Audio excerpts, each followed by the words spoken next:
گے۔ اور نوح نے کشتی بنانا شروع کر دی، اور جب ان کی قوم کے سردار ان کے پاس سے گزرتے تو ان سے تمسخر کرتے۔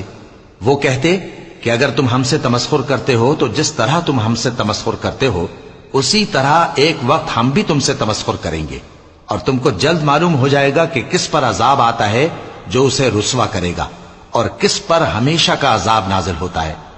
یہاں تک کہ جب ہمارا حکم آ پہنچا اور تنور جوش مارنے لگا تو ہم نے نوح کو حکم دیا کہ ہر قسم کے پالتو جانوروں میں سے جوڑا جوڑا یعنی ایک ایک نر اور ایک ایک مادہ لے لو، اور جس شخص کی نسبت حکم ہو چکا ہے کہ ہلاک ہو جائے گا اس کو چھوڑ کر اپنے گھر والوں کو اور جو ایمان لایا ہو اس کو کشتی میں سوار کر لو۔ اور ان کے ساتھ ایمان بہت ہی کم لوگ لائے تھے۔ نوح نے کہا کہ اللہ کا نام لے کر کہ اسی کے کرم سے اس کا چلنا اور ٹھہرنا ہے، اس میں سوار ہو جاؤ، بے شک میرا پروردگار بخشنے والا ہے، مہربان ہے۔ اور وہ ان کو لے کر طوفان کی لہروں میں چلنے لگی۔ لہریں کیا تھیں؟ گویا پہاڑ تھے۔ اس وقت نوح نے اپنے بیٹے کو جو کشتی سے الگ تھا پکارا کہ بیٹا ہمارے ساتھ سوار ہو جا اور کافروں میں شامل نہ ہو۔ اس نے کہا کہ میں ابھی پہاڑ سے جا لگوں گا، وہ مجھے پانی سے بچا لے گا۔ فرمایا کہ آج اللہ کے عذاب سے کوئی بچانے والا نہیں اور نہ کوئی بچ سکتا ہے مگر وہی جس پر اللہ رحم کرے۔ اتنے میں دونوں کے درمیان لہر حائل ہو گئی اور وہ ڈوب کر رہ گیا، اور حکم دیا گیا کہ اے زمین اپنا پانی نگل جا اور اے آسمان تھم جا، اور پانی خشک ہو گیا اور کام تمام کر دیا گیا۔ اور کشتی کوہ جودی پر جا ٹھہری اور کہہ دیا گیا کہ بے انصاف لوگوں پر لعنت۔ اور نوح نے اپنے پروردگار کو پکارا اور کہا کہ پروردگار میرا بیٹا بھی میرے گھر والوں میں ہے، تو اس کو بھی نجات دے، تیرا وعدہ سچا ہے اور تو بہترین حاکم ہے۔ اللہ نے فرمایا کہ اے نوح وہ تیرے گھر والوں میں نہیں ہے، وہ تو سراسر بد عمل ہے، تو جس چیز کی تم کو حقیقت معلوم نہیں اس کے بارے میں مجھ سے درخواست ہی نہ کرو، اور میں تم کو نصیحت کرتا ہوں کہ نادان نہ بنو۔ نوح نے کہا پروردگار میں تجھ سے پناہ مانگتا ہوں کہ ایسی چیز کی تجھ سے درخواست کروں جس کی حقیقت مجھے معلوم نہیں، اور اگر تو مجھے نہیں بخشے گا اور مجھ پر رحم نہیں فرمائے گا تو میں تباہ ہو جاؤں گا۔ حکم ہوا کہ نوح ہماری طرف سے سلامتی اور برکتوں کے ساتھ جو تم پر اور تمہارے ساتھ کی جماعتوں پر نازل کی گئی ہیں اتر آؤ، اور کچھ اور جماعتیں ہوں گی جن کو ہم دنیا کے فوائد سے بہرہ مند کریں گے، پھر ان کو ہماری طرف سے عذاب علیم پہنچے گا۔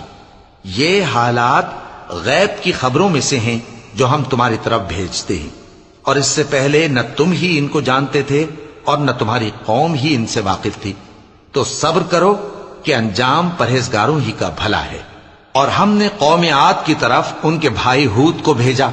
انہوں نے کہا اے میری قوم اللہ ہی کی عبادت کرو، اس کے سوا تمہارا کوئی معبود نہیں، تم شرک کر کے اللہ پر محض بہتان باندھتے ہو۔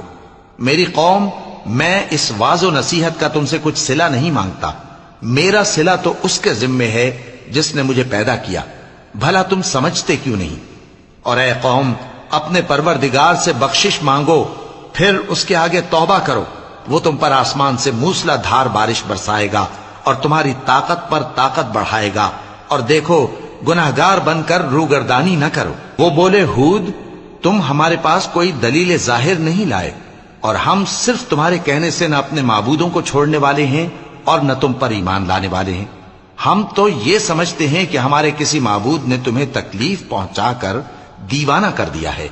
انہوں نے کہا کہ میں اللہ کو گواہ کرتا ہوں اور تم بھی گواہ رہو کہ جن کو تم اللہ کا شریک بناتے ہو میں ان سے بیزار ہوں، یعنی جن کی اللہ کے سوا عبادت کرتے ہو، تو تم سب مل کر میرے بارے میں جو تدبیر کرنی چاہو کر لو اور مجھے مہلت نہ دو۔ میں اللہ پر جو میرا اور تمہارا سب کا پروردگار ہے بھروسہ رکھتا ہوں۔ زمین پر جو چلنے پھرنے والا ہے وہ اللہ کے قبضہ قدرت میں ہے، بے شک میرا پروردگار سیدھے رستے پر ہے۔ اب اگر تم روگردانی کرو گے تو جو پیغام میرے ذریعے تمہاری طرف بھیجا گیا ہے وہ میں نے تمہیں پہنچا دیا ہے، اور میرا پروردگار تمہاری جگہ اور لوگوں کو لا بسائے گا، اور تم اللہ کا کچھ بھی نہیں بگاڑ سکو گے۔ میرا پروردگار تو ہر چیز پر نگہبان ہے۔ اور جب ہمارا حکم عذاب آ پہنچا تو ہم نے ہود کو اور جو لوگ ان کے ساتھ ایمان لائے تھے ان کو اپنی مہربانی سے بچا لیا، اور انہیں عذاب شدید سے نجات دی۔ یہ وہی قوم عاد ہے جس نے اللہ کی نشانیوں سے انکار کیا اور اس کے پیغمبروں کی نافرمانی کی اور ہر سرکش و متکبر کا کہا مانا، اور اس دنیا میں بھی لعنت ان کے پیچھے لگی رہی اور قیامت کے دن بھی لگی رہے گی۔ دیکھو قوم عاد نے اپنے پروردگار سے کفر کیا، اور سن رکھو قوم عاد پر پھٹکار ہے جو ہود کی قوم تھی، اور قوم سمود کی طرف